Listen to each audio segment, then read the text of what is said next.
ఓం సాయిరామ్. ఉదయం లేసి ఒక 10 రూల్స్ ఫాలో చేసుకుంటే మీ హెల్త్ చాలా మంచి ఉంటుంది. ఆల్వేస్ మీరు ఫిట్ ఉంటారు. మీరు పొద్దున లేసి ఏం చేస్తారు? తొందరగా ఇలా స్ట్రైట్ లేస్తారు, లేకపోతే లెఫ్ట్ టర్న్ అయ్యి లేస్తున్నారు. దాంతో మీ హార్ట్కి ప్రెషర్ పడుతుంది, ఇంకా హార్ట్ అటాక్ వచ్చేది ఛాన్సెస్ ఉంటుంది. సో పొద్దున మీరు లేస్తే రైట్ టర్న్ తీసుకొని తర్వాత 30 సెకండ్స్ వెయిట్ చేయండి. అండ్ దెన్ మీరు లేస్తే మీకు ఎప్పుడు హార్ట్లో ప్రాబ్లమ్స్ రాదు. సెకండ్ రూల్, మీ చేతుకి మంచిగా లేచిన తర్వాత రబ్బింగ్ చేయండి. ఈ రబ్బింగ్ మీరు చేసిన తర్వాత మీ కన్ను మీద ఇలా పెట్టండి. ఈ కన్ను మీద ఇలా పెడితే ఈ డైరెక్ట్ కనెక్షన్ మీ బ్రెయిన్తో, మీ బ్రెయిన్ లేస్తుంది, తెలుస్తుంది బ్రెయిన్కి ఓకే మీరు లేసారని. ఎందుకంటే ఇది మీరు చేయకుండా అలాగే లేస్తే మీ బాడీ ఫుల్ డే యార్నింగ్లోనే ఉంటుంది. అందుకోసం దీనికి రబ్బింగ్ చేసి ఇలా పామ్స్కి మీ కన్ను మీద పెట్టండి. మీ బ్రెయిన్ ఛార్జ్ అయిపోతుంది. ఇంకా 28 ఆర్గన్స్ మీ బాడీకి చలి ఉంటుంది కదా నైట్లో ఫుల్, దాంతో మీ బాడీ చాలా కూల్ అయిపోతుంది. సో మీరు దీనికి వార్మప్ చేస్తే మీ టోటల్ బాడీ వార్మప్ అయిపోతుంది. ఇప్పుడు థర్డ్ రూల్, మీరు లేచిన తర్వాత మీ కాలు ఏం చేస్తారు? తొందరగా ఏదైనా కాలు కిందకి పెట్టేస్తారు. అలా కాదు, చెక్ చేయండి. ఈ పామింగ్ అయిపోయింది కదా, తర్వాత శ్వాసను తీసుకొని చూడండి. రైట్ సైడ్ నాస్ట్రిల్ పని చేస్తుందా లేకపోతే లెఫ్ట్ సైడ్ పని చేస్తుందా? రైట్ పని చేస్తుందంటే రైట్ కాళ్ళు కింద పెట్టండి, లెఫ్ట్ పని చేస్తుందంటే లెఫ్ట్ కాళ్ళు కింద పెట్టండి. రీజన్ ఉంది, మీ వాతం, పిత్తం, కఫం. మీరు ఏ రైట్ సైడ్లో నాస్ట్రిల్ నడుస్తుందంటే రైట్ కాళ్ళు కిందకి పెడితే మీ వాతం, పిత్తం, కఫం బ్యాలెన్స్ అవుతుంది.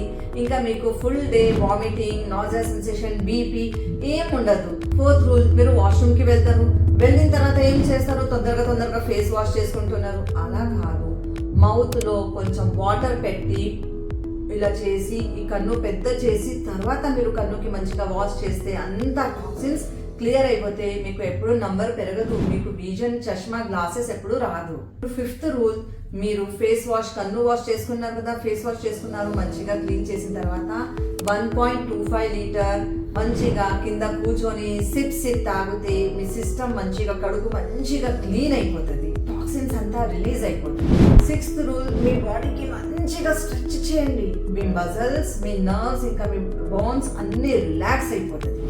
సెవెంత్ రూల్, మీకు వాతం ఉంటే నువ్వుల నూనెతో మసాజ్ చేయండి, పిత్తం ఉంటే క్యాస్టర్ ఆయిల్తో మసాజ్ చేయండి, కఫం చాలా ఉంటే మీ బాడీకి ఆవాలు నూనెతో మసాజ్ చేయండి. దాంతో మీ బాడీలో చాలా కాలజన్ రెడీ అయిపోతుంది. మీ స్కిన్ చాలా సాఫ్ట్ అండ్ సిల్కీ ఉంటుంది. ఎయిత్ రూల్, సూర్యకిరణం తీసుకోండి. వైటమిన్ డికి మీరు ఇంజెక్షన్స్ తీసుకుంటున్నారు, మెడిసిన్స్ తీసుకుంటున్నారు, అక్కర్లేదు. మీరు మంచిగా సూర్యకిరణం తీసుకోండి. మసాజ్ చేసుకుంటారు కదా, 10 minutes సూర్యకిరణం తీసుకుంటే మీకు మంచి వైటమిన్ డి వచ్చేస్తుంది. 9th రూల్, మీరు లెఫ్ట్ నాస్ట్రిల్, రైట్ నాస్ట్రిల్ బంద్ చేయండి.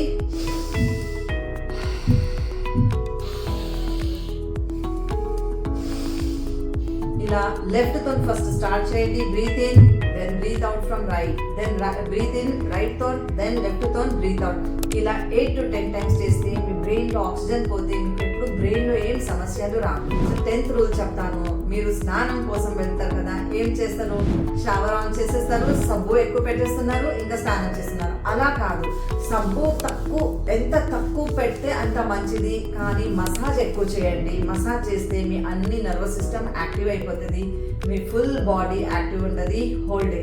ఈ 10 రూల్స్ ఫాలో చేసుకుంటే మీ ఆరోగ్యం మీ చేతుల్లో. ఓం సాయి.